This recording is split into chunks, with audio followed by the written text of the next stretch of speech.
আমার কাছে ওই বুবলিশ বা ওই আবার পার্সোনাল লাস্ট ইস্যু কিছুদিন পর মনে হয়েছে যে ধৈর্যের একটা সীমা আছে। আসলে আমি চুপ থাকি, সবাই চাণক্য নীতিতে একটা কথা আছে, জঙ্গলে নাকি সোজা গাছটাকেই সবচেয়ে আগে কাটা হয়। আগে কথা বলা হতো যে বোবার কোনো শত্রু নেই, এখন দেখা যায় বোবারই হচ্ছে সবচেয়ে বেশি শত্রু, বিকজ বোবা কথা বলতে পারে না। বোবাকে চর দিলেও সে কথা বলতে পারে না যে আমাকে চর মেরেছে, বোবাকে লাথি দিলেও বলতে পারে না সে লাথি খেয়েছে।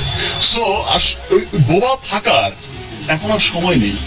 এখন আসলে যে যেমন কুকুর তেমনই মুকুর দেওয়া উচিত। শাকিব খান কয়টা আছে যে তার বিরুদ্ধে অভিযোগ হবে?